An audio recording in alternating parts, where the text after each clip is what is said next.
So many MAGA and Republicans are turning and flipping on Trump. And check this out. It says, I was willing to overlook Trump's personal flaws when I voted for him in 2016 and 2020. Okay.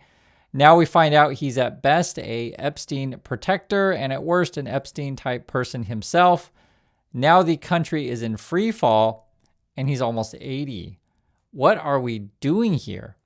Right? And you're going to see a lot of people turn on Trump as, I'll just be frank with you guys, the news is awful from the Trump guy every single day, as he's done absolutely ridiculous and awful things in the past and does ridiculous and awful things now and probably will do more in the future. That's who Trump is. And I guess some people are finally figuring it out. And there was an election in Texas recently. This is just a few hours ago. And basically it's a strong Republican district flipped to Democrat. And this is saying in 2022, the GOP incumbent won re-election to this seat by 20 points. So that's like, solidly red. Tonight was the first time the seat has been won by Democrats since 1992.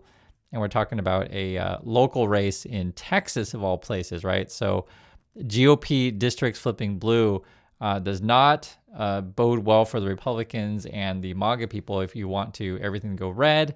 But things keep going blue. I mean, you can see it. This is Jasmine Crockett. She says, congratulations to my friend and our newest state senator from Tarrant County. His name is Taylor Remnant. I met Taylor almost 2 years ago through labor, and there they are together there. I'm putting this together with recent news that Trump is up to crazy crap, as he always does, is because if you're in the Trump, I guess, business acumen or Trump's, business strategy is to make as many enemies as you can and be unpredictable every day and just tweet out random crap at 3 a.m. in the morning from your golden toilet. Like, no wonder the dude has multiple bankruptcies, right? And already he's like turning on the guy he just picked for Fed. It says Trump jokes about suing Warsh if he doesn't lower interest rates. President later says he didn't extract any concessions for the Fed nominee. And it's like, how do you, make of this? And Trump's going to say, oh, I was just making a joke that I would sue the guy. And it's just like, it's not that funny considering you sue everybody. You sue the IRS recently. Lonzo Pro against Jerome Powell, which in Jerome Powell, right, the current Fed chair, he generally tries to stay out of this stuff as possible. He even had to make a video statement basically defying Trump.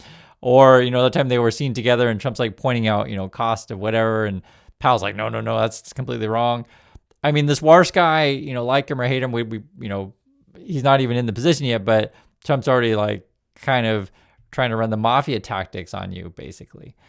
And then you get this kind of stuff, which there's going to be, any number of issues are going to get Republicans to flip against Trump.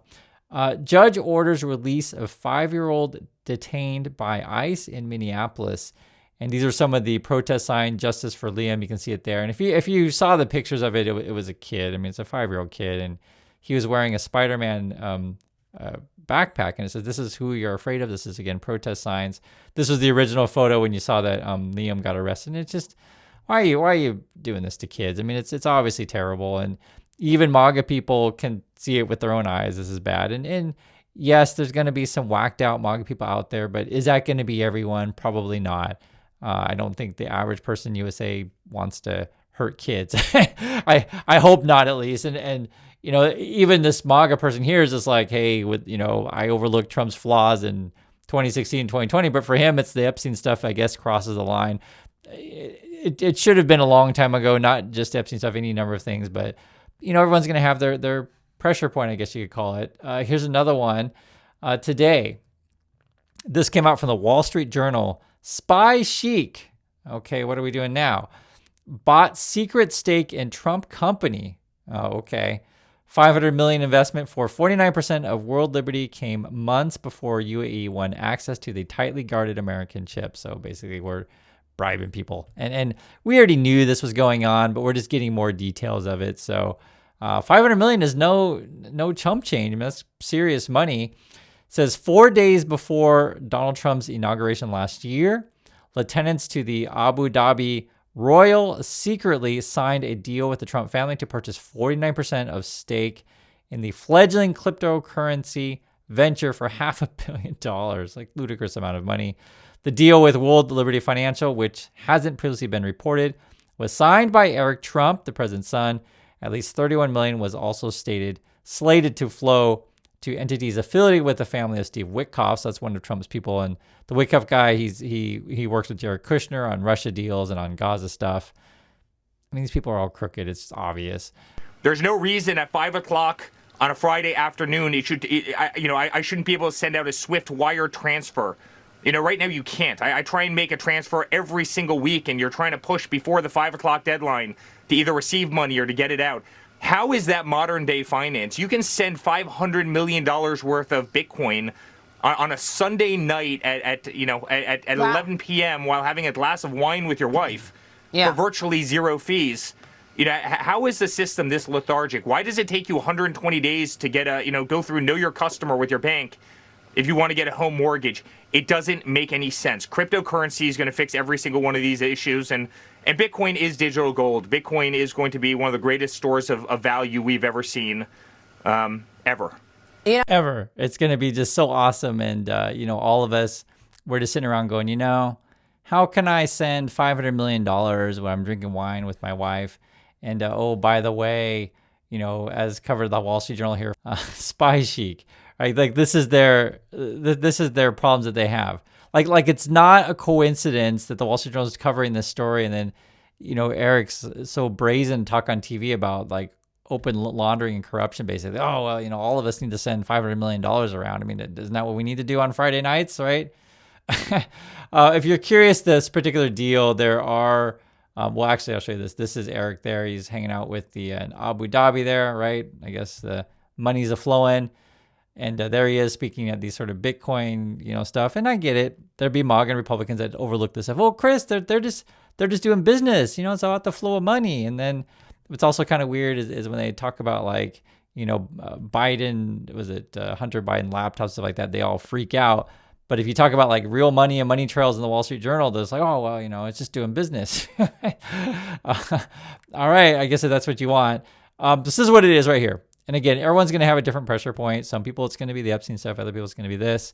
But let me show you, though. Anatomy of a deal. So you have Tanoon bin Zayed Al Nahyan. So it's the UAE royal tasked with securing AI chips. Okay.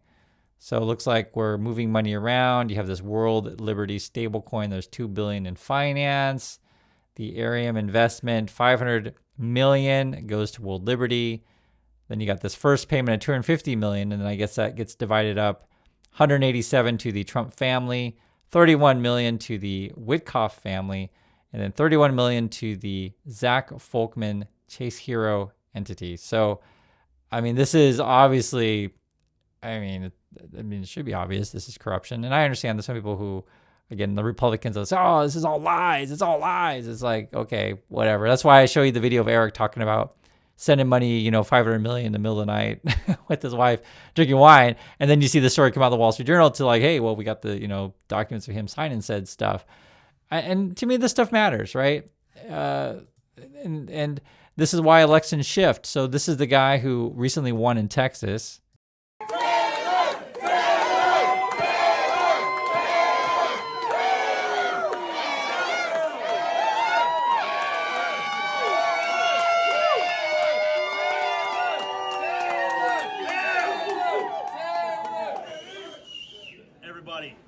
From the bottom of my heart, thank you so much for being involved and helping with this campaign.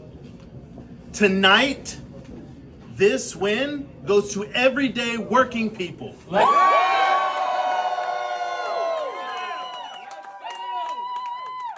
will see you out there. So that's the change you're going to be seeing. I mean, there's going to be enough people for various things, because Trump does all kinds of crazy crap every single day. Like, it's every single day, right? Usually any one of these scandals would basically ruin someone's political career in any normally functioning country. I say company first, but it is a country run like a company, basically for profit for Trump's family. But more and more people are calling it out. Senator Roland Gutierrez says, welcome to the Texas Senate, Taylor Remnant. So that was the guy you just saw. Congrats on flipping deep red North Texas. You also have this, and actually the Trumpy people, I guess they spent a bunch of money on this thing. It says, as you see the reports of the Texas SD 9, keep in mind that this was a cash discrepancy. Money speaks, but it's not as loud as it used to be. So I guess the opponent then was Lee Wam Ganas, or Wam-Gans, I guess, and they spent like 2.4 million. And then Taylor, the guy who won, looks like they spent closer to 300 to 400,000. So it was a pretty significant, and that was definitely an underdog case in terms of money. This was also interesting. It says a huge political earthquake in Texas tonight as the Democrats flipped a state Senate seat from red to blue in a district Trump won by 17 points. Trump personally waded in, endorsing the Republican and personally urging base turnout, and was dealt a massive loss. So I guess this was Trump then tweeting that out. Lee Wamsnot-Gans, a Republican running for the state Senate in the suburb of Fort Worth, Texas. So if you guys are familiar with Texas, you'll know where this is. Will be a great candidate and has complete and total endorsement. Thank you for your attention to this matter. So Trump was trying to throw his weight around, and also there's more money on this guy, but ended up losing. You can see then the final poll was 56% for Taylor, and then 43% for Lee. You can see it right there. More. This shows you political earthquake in Tarrant County, Texas, the biggest red county in the country. Democrat Taylor Remmett beats Republican Lee Wam-Gans in state Senate district that Trump carried in 2024 by 17 points. The district hasn't voted Democrat in half a century. And then I also want to show you this. This is Christian Menefee. He says, the honor of a lifetime. Thank you, Texas 18 victory, right? There was a vacant seat. I think someone passed away. And so he ended up winning the vacant seat. And the point being, I just want you to see is that there are always new faces coming in with new voices, which is a good thing. And people can see what's going on and want change. And then you see it show up at the polls. So, don't think that things are completely lost and it's going to be terrible forever. Yes, I don't, think it's a good necessarily right now under Trump, but people are tired of it. And that's why I showed you the first thing here where the person's like, he even voted for Trump 2016, 2020, but for him is like, even he sees the country's in free fall, and that's in his words. And people want change. So that's what's going on. I want to hear your thoughts on this. I do appreciate your time, and I'll catch you on the next video.